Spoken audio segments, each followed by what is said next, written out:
بسم الله الرحمن الرحيم، والصلاة والسلام على أشرف المرسلين السيد رئيس المجلس البلدي لمدينة زيو، السيد رئيس جمعية روابط المستقبل بفرنسا السيد كريم جعفر ضيف علينا نرحب به، السيد رئيس مفوضية الشرطة بالنيابة، السيد نائب رئيس المجلس القروي لجماعة ولاد ستوت، السيدة رئيسة جمعية الإسلام دار البير ومرافقته، السادة رؤساء الجمعيات، السيد ممثل المندوبية الإسلامية المحلية، أيها الأساتذة، أيها الحضور الكريم، السلام عليكم ورحمة الله تعالى وبركاته. يقول الله تعالى في كتابه العزيز بعد أعوذ بالله من الشيطان الرجيم: وتعاونوا على البر والتقوى ولا تعاونوا على الإثم والعدوان، صدق الله العظيم. إخواني الأفاضل، يسرني كثيرا أصالة عن نفسي ونيابة عن أعضاء جمعية الخير للتضامن والتكافل الاجتماعي بزيو أن أتقدم بالشكر الجزيل لجميع الحاضرين في هذا اللقاء السنوي المبارك الذي يصادف السنة الثالثة من عمر الجمعية، وفي إطار العمل التي تقوم به الجمعية من إصلاح وتوسيع وتنظيم لمقابر المدينة والطرق المؤدية إليها، حيث تم توسيع مقبرة سيدي عثمان ومقبرة سيدي سعود، وتسييج مقبرة حي قراقشة، وأخيرا مقبرة سيدي منصور التي رمم سياجها وتمت تنقيتها من الأعشاب وإصلاح الطريق المؤدية إليها انطلاقا من الطريق المعبدة. وفي إطار ما ذكرنا ومن هذا المنبر أود أن أشكر جميع الأطراف المساهمين معنا في هذا العمل الخيري، سواء كانوا محسنين أو جماعات ترابية، منهم بلدية زيو وجماعة ولاد ستوت، ونسأل الله عز وجل أن يجازيهم أحسن الجزاء. فهذه الجماعتين إخواني الكرام، أنه كما وقفنا على شي حاجة ديال الجماعات فكنلقاوها موجودة، كنشكرهم مرة أخرى. إخواني الأعزاء، كان من ضمن أهداف الجمعية إحداث مقبرة جديدة في اتجاه طريق بركان التي يبلغ مساحتها 15 هكتارا، وستكون إن شاء الله باتفاقية شراكة بين الجماعتين المذكورتين أعلاه وجمعية الخير، فملفها يوجد عند الجهات المختصة لأجل المصادقة على إعادة التخصيص. وكانت الجمعية تسعى دائما للبحث عن شركاء داخل الوطن أو خارجه، فشاءت الأقدار أن نلتقي بالأخ الفاعل الجمعوي كريم جعفر لنعرض عليه فكرة توفير سيارة لنقل الأموات، فكان متحمسا للفكرة، فها هي اليوم تتحقق بإذن الله كهبة للجمعية بمساعدة جمعية روابط المستقبل بفرنسا التي يترأسها الأخ الفاضل كريم جعفر. فشكرا لهذه الجمعية على المساعدة التي ستبقى مسجلة بكل فخر واعتزاز في تاريخ مدينة زيو. كريم جعفر هو من مواليد مدينة زيو، شاب طموح من خيرة شبابها، غيور عن مدينته ووطنه.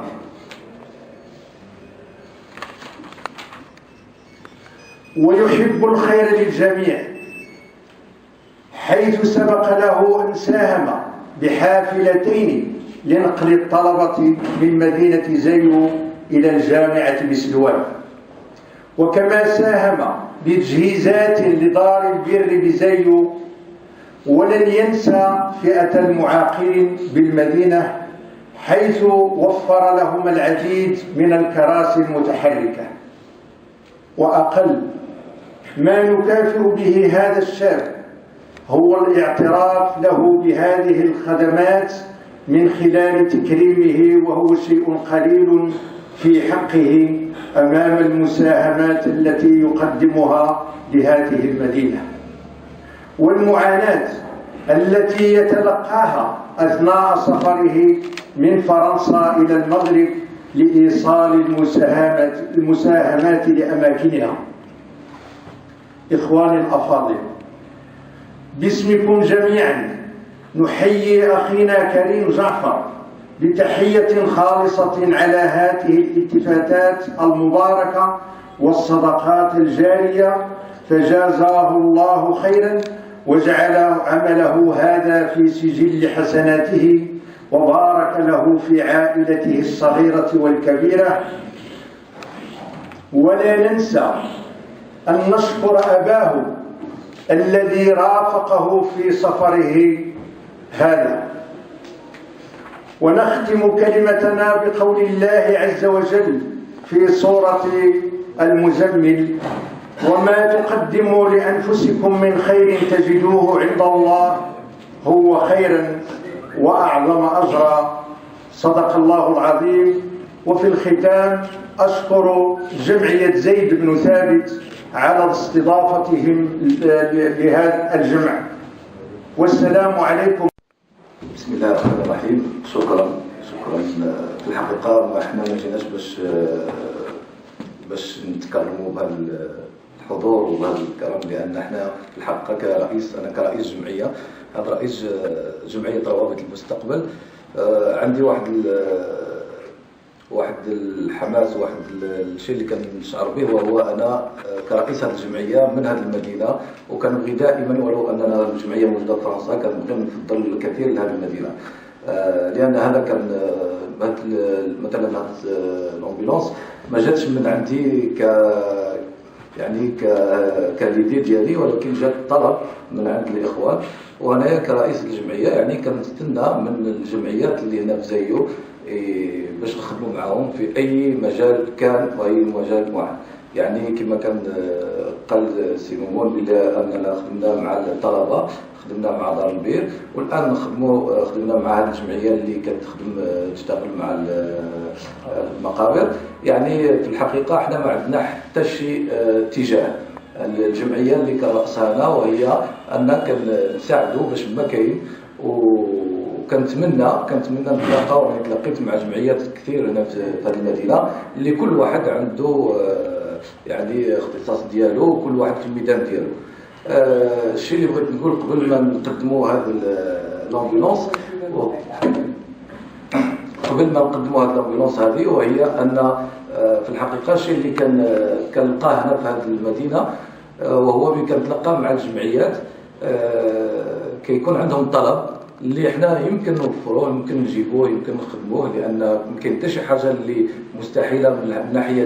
ديالي انا. وكان نوعد كل واحد بان الشيء اللي يطلبوه نقدروا نجيبوه، ولكن بواحد الشرط اللي هو كنلقاه صعيب جدا، وهو ان ملي كيجي عند شي واحد كيقول لي عندنا جمعيه خصنا هذه كنقول له باللي خصك لابد باش تعطينا شي ملف، باش تعطينا شي طلب اللي يكون مكتوب وشي صور، وانا نوعدك باش نوفر لك الشيء اللي طلبته مني. المشكله وهو نرجع لفرنسا ما كنستنى داك الطلب حتى شي واحد ما كيسالك شي حاجه، وكنرجع كيقول لك تلاقينا معاك قلنا لك اودي خصنا هذه ولكن ما شفنا والو. في الحقيقه انا كنشكر الجمعيه ديال السي ميمون الحاج حماد لان داروا لي هذا الطلب، وانا عطيتهم هذه الفكره وقلت لهم هذا الطلب اللي هضرتوا لي عليه عطوه لي في ورقه مكتوبه مترجمه بالفرنسويه، والصور ديال المقابر والصور ديال الاشياء اللي كتخدموها في هذه المدينه على حساب المقابر. صيفطوا لي هذاك الملف، يعني حتى انا كرئيس الجمعيه نقدر باش نجاوب ونقدر باش نوفر الطلب. ولهذا كنطلب من كل الناس اللي عندهم الجمعيات هنا اللي تلاقيت معهم، نقولها عاوتاني مره ثانيه، لان ما يمكنش باش الجمعيات تخدم بدون طلب، بدون يعني اوراق، بدون يعني ماشي غير بالكلام، خصنا هذه خصنا هذه خصنا هذه، واش من ممكن؟ كل شيء ممكن. انا كنوعد كل الجمعيات في اي ميدان في اي اتجاه، ولو كان اتجاه يعني خيري او سياسي او كذا، يعني اذا كان هذه الفكره غادي تخدم بناء زايو في اي ميدان انا موجود، بشرط ان خص الناس اللي كيقوموا بالجمعيات يكون عندهم نعم سيدي، يكون عندهم الوثائق اللي ثابته ديال الجمعيات، لان بزاف اللي كيقول لك اودي عندنا جمعيه ولكن كنلقى الوثائق ماشي هما هذوك. دابا الان في الحقيقه انا كما قال له الفرنساويه جو سوي تري ايمو، يعني باش طلع لي هذا الكرم وهذا الاخر، لان ما كنتحققوش هذا التكريم، ما جيناش باش نتكرموا، جينا باش نجاوبوا على واحد الطلب، والحمد لله الله سبحانه وتعالى وفر باش وقف معنا باش جبنا سياره الاسعاف، ومن يعني من الرقم الاولاني هذه السياره اللي هي بتاريخ ديال 2010 داخله في 2011، وان شاء الله نتمنى ان كل ولاد زايو يستافدوا بها، ماشي يستافدوا بها بان غتوصلهم لسيدي عثمان، ولكن يستافدوا بها يستافدوا بها يعني تجاوب على ولهذا اسمحوا لي، لان انا موالف كنتكلم بالفرنساويه، كندير واحد المجهود بالعربيه، لان كما قال لك سي جمهور انا مشيت صغير، طفل عندي 10 سنين، اقل من 10 سنين من هذه المدينه، ولكن في القلب ديالي عندي الان 42 عام في المدينه، زي دائما في المدينه، وكنبغي باش نخدم هذه المدينه مع الجمعيات اللي موجودين او مع البلديه، ولكن بهذا الطلب، يعني خص يكون داك الشيء بالوثائق ان شاء الله. والان كنطلب من الاب باش يجي ونقدموا هذه السياره اللي موجوده هنا في هذا الاسعاف لهذه الجمعيه، المنفتح ديالها هما عاوتاني نصبروا في هذه الخدمه هذه، لان الشغل الجمعوي كيطلب الصبر بزاف، ولهذا هذا الشيء كنشكركم على التكريم، ولكن انا الفرح ديالي الكبير وهو نسلم لكم هذا المفتاح، ونسلم لكم الطريق من مدينه روان اللي هي قريبه على باريس باش نجيبوها في الطريق، قال لي نمشي معاك نرافق معاك، ولكن في الطريق قلت له ولكن اخت غيره هي توصلك عاوتاني لسيدي عثمان تكمل على الطريق. قال لي كلمه زوينه، قال لي وعلاش لا، غنطلب منكم تحيه والوالد ديالي، ونطلب منكم